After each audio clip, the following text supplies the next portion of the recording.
የአቶ ደረጀ የቀብር ስነ ስርዓት ተፈጸመ። አቶ ደረጀን ራሱን እንዳጠፋ እንዲወስን ያደረገው ነገር አብጌል ዳጣ የሰላም ልጅ መሆኗን ስላወቀችና ይሄ ሚስጥር ደግሞ እሷ አወቀች ማለት ማርታ አወቀችው ማለት ነው። ስለዚህ ራሴን ባጠፋ ነው የሚሻለው በማለትም አብጌል አለችበት ክላስ በመግባትም አብጌል ፊት ለፊት ራሱን ሴት አደረገ።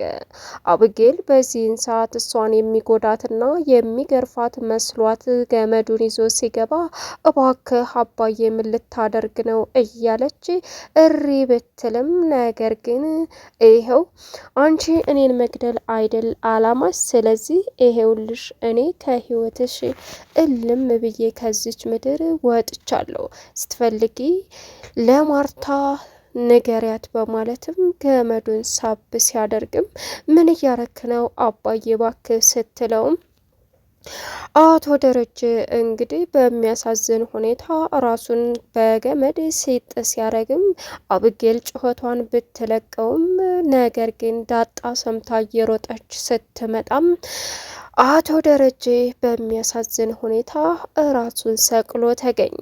በዚህን ሰዓት ዳጣ ምን ሆነሽ ነው ኤቢ በሩን ክፈሽልኝ ስትላትም አብጌል የድንጋጤ በሩን ስትከፍትላት አቶ ደረጀ እዛ ተንጠልጥሎ አገኘች። በጩኸት ሲቀውጡት ወይዘሮ ማርታ እየሮጠችም ስትመጣ ቀና ስትል ምን ሆናችሁ ነው እያለች እነሱን ነበር የምትመለከተው። ነገር ግን አብጌል በጣቷ አቶ ደረጀን ስትጠቁማት እዛ ተንጠልጥሎ አገኘችው። ሁላቸውም በለቅሶ ቀወጡት። በጩኸትም የሚሆኑት ግራ ገባ።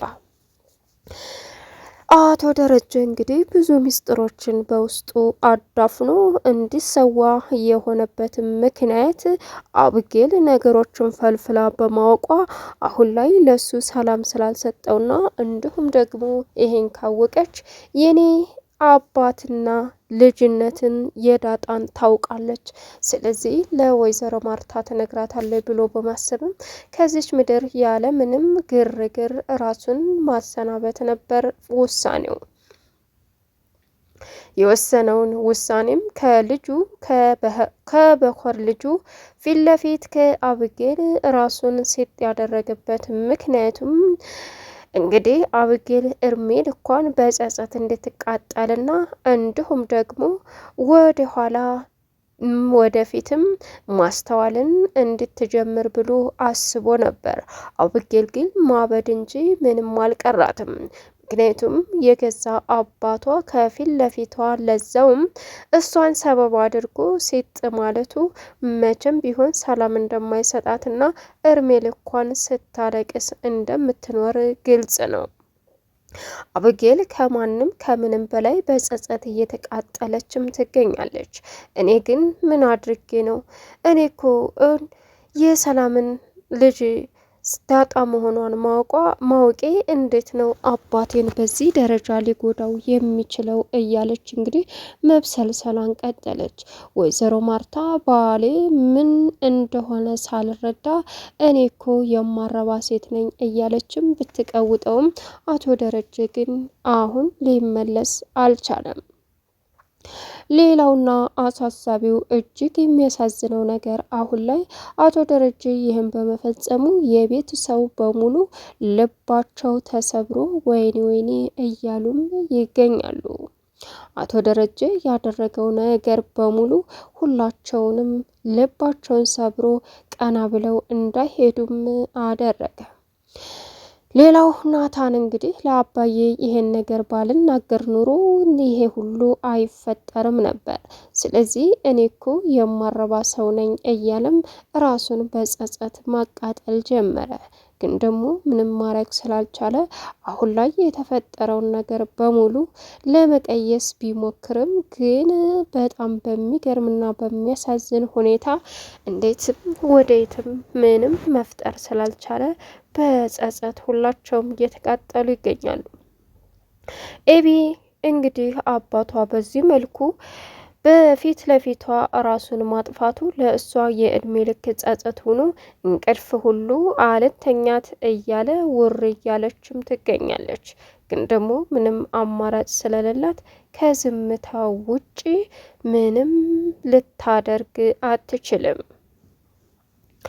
ሌላው እንግዲህ አሁን ሁላቸውም በሀዘን ተሰብረው ቢገኙም ወደፊትም ህይወት ይቀጥላል በሚለው እንኳ ምንም ነገር ማድረግ ስላልቻሉ እያነቡና እያለቀሱ ይገኛሉ። አሁን ላይ ወደየት እንዴት ምን እንደተፈጠረ እንኳ የማያውቁት በጸጸት ምንም ሊሆኑ ስላልቻሉ ዝምታቸውን ምንድን ነው የተፈጠረው እያሉም እንግዲህ እየተለቃቀሱም ሀዘናቸውን ለመወጣት ቢሞክሩም ግን አማራጭ የላቸውም። እርስ በርሳቸው የተፈጠረውን ነገር እንዴት ምን ማድረግ ማቻል እንዳለባቸው እንኳ የማያውቁት ውሃና አብጌል እጅግ በጣም በሚያሳዝን ሁኔታ አሁን ላይ ውሃ በአባቷ ከዚች ዓለም መሰናበት የመጨረሻ እያነባችም ትገኛለች። ውሃ በአባቷ የማትደራደር አባቷን በጣም የምትወድ ናት። ግን ደግሞ አንዳንድ መጥፎና አስቀያሚ ነገሮችን አብጌል ምክንያት ነው አባዬ የሞተው እያለችም እያለቃቀሰች ትገኛለች። አንቺ ክፉነሽ አባቴን እንዲሞት አርገሽብኛል እያለች እንግዲህ እየተናገረች ያለችዋ አሁን ላይ ልጅም ስለሆነች እንዲሁም ደግሞ የመናገር እንዲሁም የማስተዋል ችግር ስላለባትም አንቺ ነሽ እያለች ኤቪን ትወቅሳለች። ኤቪ የመጨረሻ ልቧ ስለተሰበረ ወይኔ ወይኔ እያለች ብትገኝም የተፈጠረውን ነገር መቀየር አልቻለችም። በጣም የሚያሳዝነውና የሚከብደው ነገር አሁን ላይ እንግዲህ አቶ ደረጀ ራሱን በማጥፋቱ በጣም ብዙ ሰዎችን ጎርቶ እንደሄደ ምንም ጥርጥር የለውም። አቶ ደረጀ ምንም ሊያደርግ ባይችልም ግን ደግሞ ነገሮችን እሱ በህይወት ቆሞ ከመፍታት ይልቅ ራሱን ሰውቶ መሄድን የተሻለ ነገር አድርጎ በመምረጡ አሁን ላይ እጅግ በጣም በሚያሳዝን ሁኔታ እያለቀሱና እያዘኑ ቢገኙም ግን አቶ ደረጀ ከሄደበት ሊመለስ የማይችልበት ቦታ ነው። ሌላው እንግዲህ በጣም በሚገርም ሁኔታ አቶ ደረጀ የተፈጠረውን ነገር ኤቢ በማወቋ ለእሱ ትልቅ ችግርና ትልቅ መከራ ስለሆነም አሁን ላይ ኤቢ አውቃ ለእናቷ ከምትነግራት በፊት እኔ ራሴን ባጠፋ ይቀድማል በማለትም በጣም በሚያሳዝን ሁኔታ ራሱን በማስወገዱ እጅግ ናታና ዳጣን በእኛ ምክንያት ነው ይህንን ውሳኔ ወስነን ለሱ ባንናገር ኑሮ ይሄ ሁሉ አይፈጠርም እያሉ ደምንባ እያለቀሱም ይገኛሉ። ዳጣ ግን ሁልጊዜም ጥያቄ የሆነባት ነገር ቢኖር ምንድን ነው የተፈጠረው እያለችም እንግዲህ በሚያሳዝን ሁኔታ ጥያቄ የተፈጠረውን ነገር ለማግኘትም ሆነ ለመፈለግም ናታንን እያጠየቀችና እያጨናነቀችው ትገኛለች። ናታንም ምንም የማቀው ነገር የለም እኔም እንዳንቺው ነው ሲላትም እንዴት ነው የማታቀው? አባዬ ነፍሱን እስከሚያጠፋ ድረስ ያደረሰው ነገር ምንድን ነው? እባክህ ንገረኝ እያለችም እየተጨቃጨቀች ትገኛለች። አቶ ደረጀ ግን በፍጹም ሊነግራትም ሆነ ናታን ግን በፍጹም ሊነግራትም ሆነ ምንም ሊላት አልፈለገም። ደረጀ ይሄ ነገር በመፈጠሩ አሁን ላይ እንዴት ወዴት ምን ማድረግ እንዳለበት እንኳ ግራ ቢገባ ግን መጀመሪያ ላይ ያደረገውን ነገር በሙሉ ወደ ራሱ መመለስና እንዲሁም ደግሞ ማስተንተን ስላልቻለ መሞትን ምርጫ አደረገ። ነገር ግን ከምንም በላይ የጎዳት ወይዘሮ ማርታ የአቶ ደረጀ መሞት ለእሷ እጅግ በጣም ከባድና አሳሳቢ ቢሆንም አሁን ላይ ምንም ልታደርግ ስላልቻለች እውነታውን ግን ለማወቅ ጥረት ላይ ትገኛለች። አቶ ደረጀ ይህም በማድረጉ የሚጠቀመው ምንድን ነው እያለች እንግዲህ እኔን እድሜ ልኬን እንዲጸጽተኝ ይፈልጋል። አባዬ እኮ ትክክል አላደረገም፣ እኔን ህይወቴን አበላሽቶታል እያለች ኤሚ ብትለፈልፍም ይህን ነገር ተይ ተብለሽ ነበር። አንቺ ራስሽ ልትተይ ሳትሆን ሆን ብለሽ ያደረግሽው ነገር ነው እያለችም ወይዘሮ ማርታ እንግዲህ ኤቪን እየተናገረቻት ትገኛለች። ሰላም የደረጀን ማረፍ ስትሰማ በጩኸት ቀወጠችው።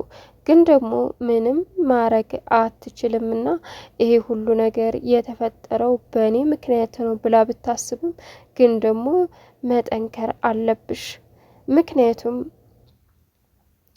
ይሄ ሁሉ በእኔ ቢፈጠርም መጠንከር ለልጆቼ እውነታውን አውጥቼ ተናግሬ ለልጆቼ ጥሪት ማድረግ አለብኝ፣ ልጆቼን ሜዳ ላይ መጣል የለብኝም እያለች እያሰበችም ትገኛለች። ሌላኛውና አሳሳቢው ነገር የአቶ ደረጀ ውሳኔ እንዴት ሊሆን ይችላል ያለችው ወይዘሮ ማርታ ናታንን ልጠይቅ ብትሄድም ናታንን የማቀው ነገር የለም እማዬ ሲላትም እንዴት ነው እማታቀው ነገር እንዴት አላቅም ትለኛለህ? አንተ ሁሉንም ነገር ታውቃለህ። የተደበቀውን ምስጢር ኤቪ አይታዋለች። ግን ደግሞ ዳጣ የሰላም ልጅ መሆኗ በፍጹም ራሱን ሊያስጠፋው አይችልም ስትለው የእውነት እኔ ምንም ማቀው ነገር የለም በማለትም ሸመጠጠ። የምታቀውማ ነገር አለ ናታን፣ ደብቀኸኝ ነው እንጂ የውዱ ባሌን እስከ ማጣት ያደረሰው ነገር የሰላም ልጅ ዳጣ መሆኗ አይደለም በማለትም እንግዲህ ስትጠይቀው በፍጹም እንደሱ አይደለም እያለ ማለቃቀስ ጀመረ ናታን። አሁን ላይ ሁላቸውም በአቶ ደረጀ ምክንያት የተበሳቆሉ እያለቀሱ ቢገኙም ግን ደግሞ ምንም አማራጭ የላቸውም። ለቻናሉ አዲስ የሆናችሁ ሰብስክራይብ እያደረጋችሁ ቪዲዮውን እስከ መጨረሻው ተከታተሉ። በጉጉት ስንጠብቀው የነበረው ዳጣ ይህን ይመስላል ማለት ነው። ከቪዲዮ ጋር መልካም ቆይታ ይሆንላችሁ።